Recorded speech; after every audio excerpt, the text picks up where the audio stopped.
Alors bien le bonjour à tous et à chacun. Alors ce serait un peu sur le titre, on pourrait donner que c'est que de passer de l'arbre de la mort, de la Genèse, à de l'arbre de la vie. Alors ces deux arbres-là qui sont présents dans le jardin d'Éden avec Adam et Ève, et qu'ils avaient un choix entre ces deux arbres et que nous avons peut-être bien à les choisir, à choisir le bon pour nous-mêmes dans notre vie et qui est important.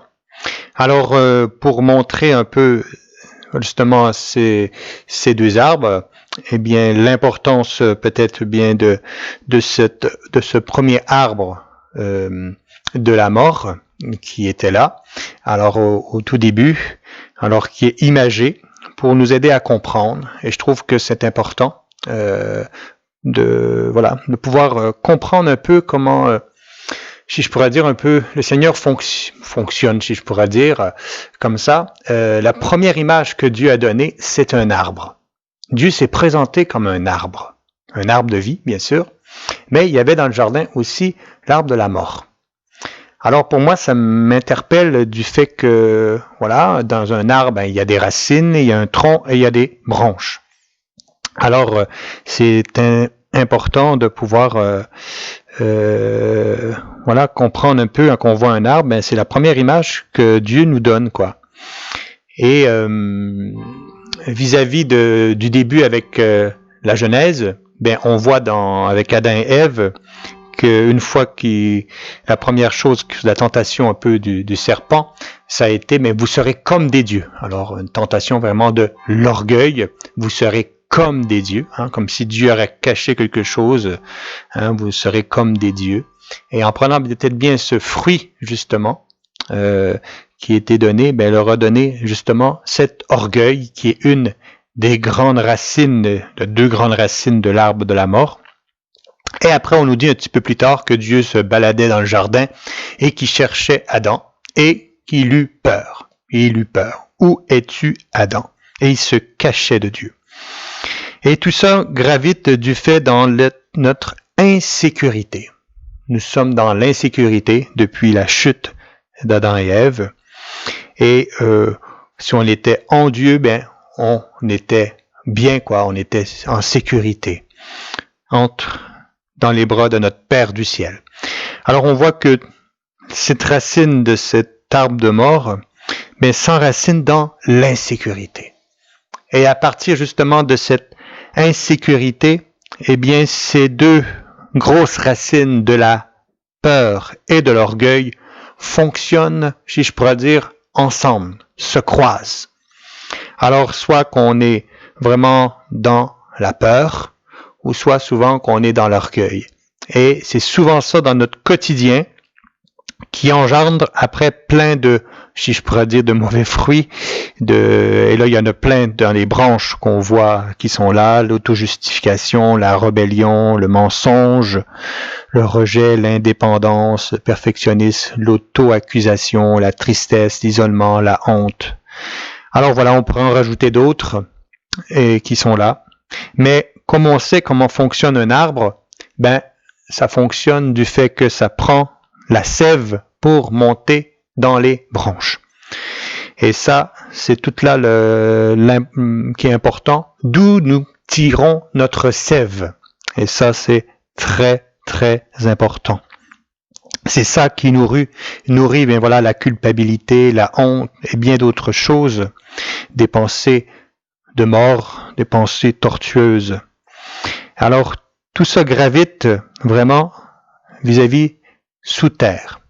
Alors, qu'est-ce qui est apparent est dans les branches, bien sûr, mais comme on sait, les racines sont sous la terre. Alors, je ne sais pas si vous avez commencé à faire votre potager, mais si vous avez planté vos plants de tomates, faut creuser, entretenir la terre et enlever les cailloux, creuser, mettre un peu de fumier et planter notre plant de tomate et bien arroser. Et une fois, à toutes les 2-3 jours, on arrose les racines. On prend soin des racines pour les autres, et le reste va donner du fruit. Alors, les racines. Quelles sont mes racines? Et ça, c'est important. On dit, je prendrais un exemple de mauvaise racine. Des parents diraient, on va dire un exemple à leur enfant, toi mon enfant, tu feras jamais rien de bon dans la vie. Alors à force d'être répété, ça engendre de la peur. Soit qu'il va répondre par orgueil, non, je vais montrer que j'y arrive ou quoi que ce soit, ou bien c'est justement cette peur qui va engendrer certaines choses, quoi, qui vont porter pas nécessairement de bons fruits. Alors, et ça, bien des exemples, on pourrait en mettre d'autres, mais justement, les racines, c'est ce que je voulais mettre en évidence, c'est toute ça, la sève qui monte et qui porte pas de bons fruits. Alors, et justement, on vient de vivre la Pentecôte. Une fois qu'ils ont reçu les disciples du Seigneur, l'Esprit Saint, ils n'avaient plus peur de rien. La peur avait disparu. Ils étaient humbles. Et bien sûr, l'orgueil, Dieu s'oppose aux orgueilleux. Ça l'empêche Dieu d'agir dans notre vie parce que Dieu s'oppose aux orgueilleux. Tandis qu'il prend soin des humbles. Hein?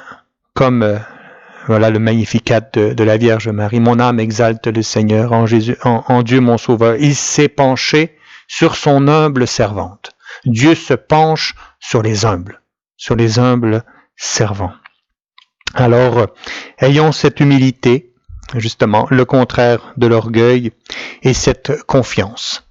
Et c'est pour ça que il nous faut passer du vieil homme à l'homme nouveau. Il nous faut passer d'être comment je pourrais dire, sur le sable et sur le roc. Alors, toute la Bible est là. Il faut mourir afin de vivre. Alors, toute la Bible nous invite Jésus là-dessus à passer du vieil homme à l'homme nouveau. Et c'est pour ça que je voulais vous montrer aussi l'arbre de la vie. Et cet arbre que Dieu a toujours désiré à donner à l'homme cet arbre de vie qui est au début de la Genèse. Et bien sûr, cet arbre, il est là et il traverse aussi toute la Bible avec, je prendrai un exemple avec le bâton de Moïse qu'il a délivré avec le bâton les Hébreux sous Pharaon. Alors cet arbre qui a fendu la mer, qui a frappé le rocher, qui est sorti de l'eau. Alors c'est vraiment ce bout de bois, c'est vraiment l'arbre de vie. Et on voit dans la Bible avec Josué aussi cet arbre, ce bout de bois qui est là. Et bien sûr, Jésus est mort sur la croix, qui est mort sur cette croix pour justement détruire la mort, détruire cet arbre de la mort pour passer à l'arbre de la vie, la croix de la résurrection, la croix glorieuse. Et c'est cet arbre de vie que Dieu veut pour nous. Et on voit dans cet arbre de vie encore l'importance des racines. Et l'importance des racines. Et ces racines sont plongées dans l'eau vive du Seigneur, Dieu qui est la vie. Quand le psaume 1, celui qui médite la parole de Dieu jour et nuit est comme un arbre planté près d'un ruisseau. Jamais son feuillage ne meurt et porte du fruit en son temps. Alors, être planté près d'un ruisseau. Alors, la foi, l'espérance et l'amour.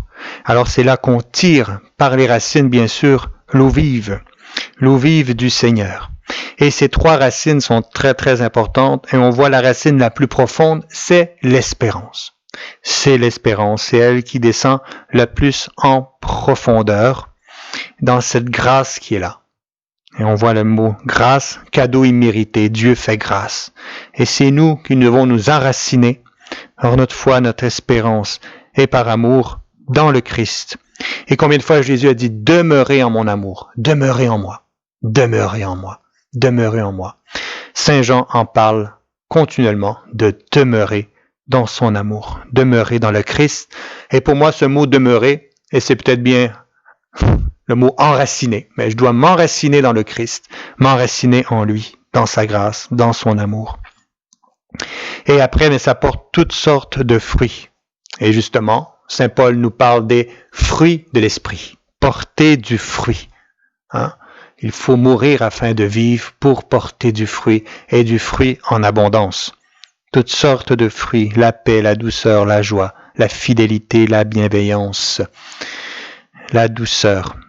Alors, et ça donne des bonnes pensées parce que nous sommes enracinés dans l'amour et ça donne de poser des bons actes dans nos vies. Oui, foi, espérance et amour. Voilà, nous sommes sur le roc parce que nous sommes dans le Christ, par lui, avec lui et en lui. Alors, foi, espérance, amour. Alors, comme on dit, si je prendrais l'exemple d'un travail, j'espère plus rien de ce travail. Alors, peu à peu, si on n'espère plus rien, on n'y croit plus. Et si on y croit plus, on n'aime plus ce travail et on finit par changer de travail. Et on peut remettre ça, que ça de ma vie de sacerdoce, si j'espère plus rien, eh bien voilà, j'y crois plus et j'aime plus trop, et voilà, et ça me donne de mourir à la vocation, quoi. Alors, tout cela, l'importance de l'espérance. L'espérance. Ne pas se faire ravivre notre espérance. Et en plus, nous sommes dans cette belle paroisse de Saint Jean-Paul II. Entrez dans l'espérance, qu'il a dit souvent, le pape Jean-Paul II. Entrez dans l'espérance. L'espérance, c'est essentiel, c'est fondamental. Foi, espérance et amour. L'espérance est centrale. Tant qu'il y a de l'espoir, il y a de la vie. Tant qu'il y a de l'espoir, il y a de la vie. Et tant qu'il y a de la vie, nous sommes dans l'eau vive du Christ, et ça nourrit notre foi, et notre amour grandit dans le Christ, notre Seigneur. Voilà, j'ai voulu mettre avec vous ces deux armes. Je crois que c'est lumineux, éclairant. Vous êtes invités à prier cela. Et à demander peut-être, mais Seigneur, viens faire mourir. Il faut mourir afin de vivre. Seigneur, viens faire mourir toutes mes peurs en moi. Viens faire mourir mes peurs en moi. Viens faire mourir tout l'orgueil. Parce que, voilà, il y a ces racines qui sont là. Viens les faire mourir, Seigneur. Parce que je ne suis pas dans l'insécurité. Je suis en toi. Tu me dis de demeurer en toi. Alors sois béni, Seigneur, pour de faire mourir par ta sainte croix toutes ces peurs en moi, ces lieux qui sont orgueilleux dans certaines parties de ma vie, de les faire mourir afin de vivre de toi. Et Seigneur, je veux justement m'enraciner en toi, m'enraciner dans ta paix, dans ton amour, dans ta joie, pour porter du fruit en abondance. Voulons-je, Seigneur, te rendre grâce pour tout ce que tu fais présentement dans les cœurs par ces deux images, parce que tu es vraiment l'arbre de vie. Et dans l'Apocalypse, au dernier chapitre, on nous parle aussi de l'arbre de vie. Alors au début et à la fin, voilà, l'arbre de vie, il est là. Et nous avons à accueillir le Seigneur qui est la vie. Dieu est la vie. Alors soyez dans la vie, choisissez la vie, enracinez-vous dans le Christ. Encore un grand merci à tous et à chacun, et que le Christ soit votre joie.